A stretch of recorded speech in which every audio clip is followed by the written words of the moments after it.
राम जी के अनन्य भक्त जो अंत समय में साक्षात श्री हनुमान जी के प्रकट होने पर सहदेव उनमें लीन हो गए।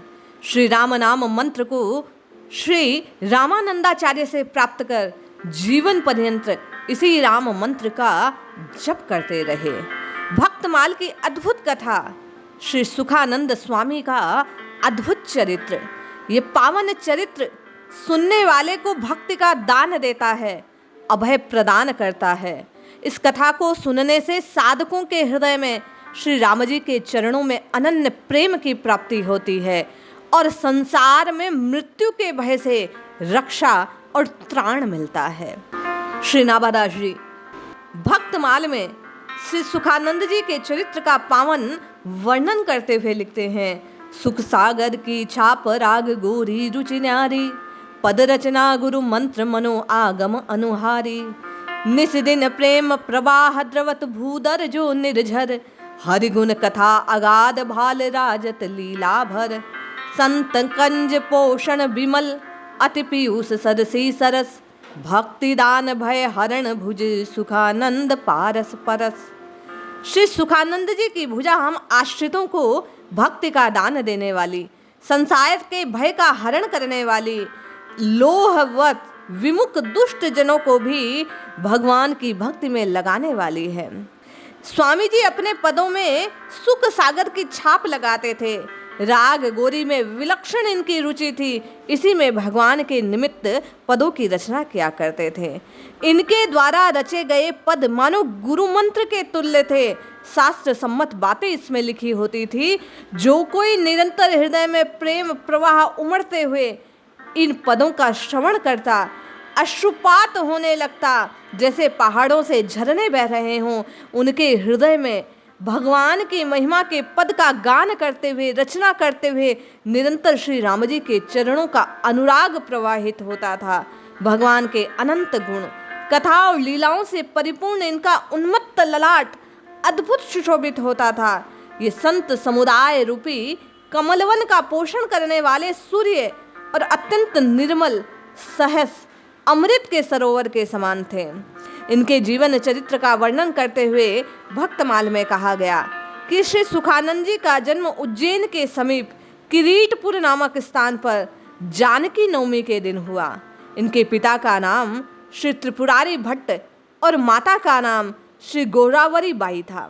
बचपन में आपके जीवन में अनेक चमत्कारी घटनाएं घटी। जब आप बालक थे, घुटनों के बल चल एक बार माँ की गोदी से उतर एक वृक्ष के पीछे जाकर बैठ गए। थोड़ी देर बाद जब माता पिता का ध्यान उधर गया तो वे देखते हैं कि बालक के सिर पर एक नाग फन फैलाए बैठा है। पिता के प्रार्थना करने पर वह नाग कुछ दूर चलकर अदृश्य हो गया।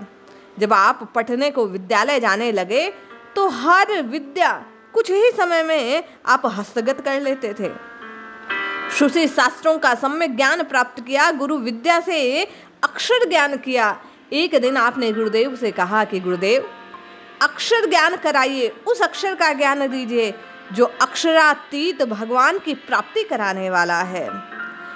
इनके जीवन में अभूतपूर्व घटनाएं घटित हुई। एक दिन एक ज्योतिषी ने इनके पिता से कहा कि ये अलौकिक विभूति है, परंतु ध्यान रखना 18 वर्ष तक ये दर्पण अथवा जल में अपना मुख न देख सके।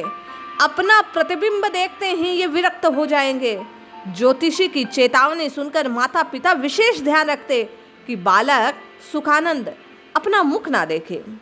संयोग से एक दिन श्री त्रिपुरारी क्षिप्रा में स्नान कर रहे थे। पिता स्नान करने जाते हैं और रंगराज दीक्षित नामक पंडित का एक दूत आकर कहता है कि आप वार्षिक कर दीजिए। पिता ने पूछा, किस बात का कर दूं? बोले कि आपके पितामह पंडित श्री रंगनाथ जी ने शास्त्रार्थ से पराजित हो गए, तब से उन्हें वार्षिक कर देते रहे हैं। ये परंपरा अभी भी चल रही है, सो आपको कर देना होगा। रंगराज जी से कहिएगा कि आज के चौथे दिन आपसे शास्त्रार्थ करने में आऊँगा। ऐसा श्री त्रिपुरारी जी भट्ट ने उस दूत से कहलवा दिया। उन्हें पराजित करके वार्षिक कर देने के संकट से मैं पंडितों को दूर कर दूंगा, ऐसा उन्होंने हृदय में निश्चय किया। इस पर श्री त्रिपुरारी जी ने उपलक्ष्य में बड़ा भारी महोत्सव आयोजित किया। संयोग से उसी दिन बालक की दृष्टि जल में पड़ गई। मुख का प्रतिबिंब देख लिया। फिर क्या था, जैसा ज्योतिषी ने घोषणा की थी, वह बालक जगत से विरक्त हो गया। रात्रि में घर का त्याग कर सुखानंद जी अपने अगली राह पर चल पड़े। पिता के बहुत आग्रह किया, समझाया बुझाया, लेकिन वे माने नहीं। अंत में श्री त्रिपुरारी जी ने श्री पांचोली जी नामक एक परम विश्वासी व्यक्ति के साथ बालक को पठवा दिया। एक रात स्वप्न में आपको काशी जाने का दिव्य उपदेश प्राप्त हुआ। स्वप्न की बात जब आपने श्री पंचोली जी से बतलाई तो उन्होंने श्री रामानंद जी की चर्चा की कि काशी में आचार्य चरण विराजते हैं, चलो उन्हीं के सम्मुख प्रस्तुत हुआ जाए।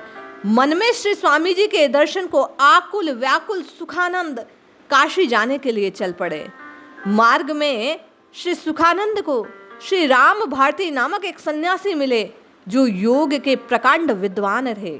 इन्होंने अधिकारी जानकर सुखानंद को अष्टांग योग की शिक्षा दी, यम नियम आसन प्राणायाम प्रत्याहार धारणा और ध्यान सिखलाया।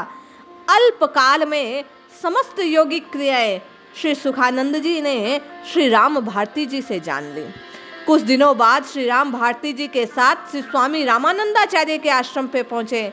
स्वामी जी ने विधि पूर्वक सुखानंद का पंच संस्कार किया, श्री राम मंत्र की शिक्षा दी और अपने शिष्य का नाम सुखानंद रख दिया।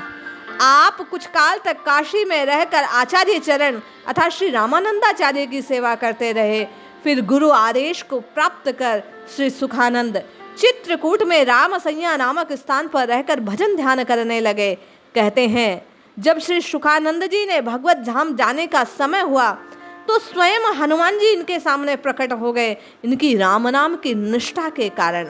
जैसे ही हनुमान जी आते हैं, श्री सुखानंद जी हनुमान जी के चरणों में प्रणाम करते हैं, श्री राम नाम का उद्घोष करते हैं और शेष शरीर श्री हनुमान जी के भीतर प्रवेश करते हैं और जगत की इह लीला का त्याग करते हैं।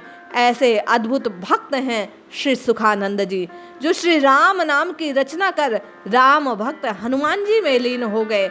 हम आप भी इस पावन चरित्र को श्रवण कर निश्चय ही राम नाम में निष्ठा को धारण कर अपने जीवन का कल्याण करें। जय श्री हरि।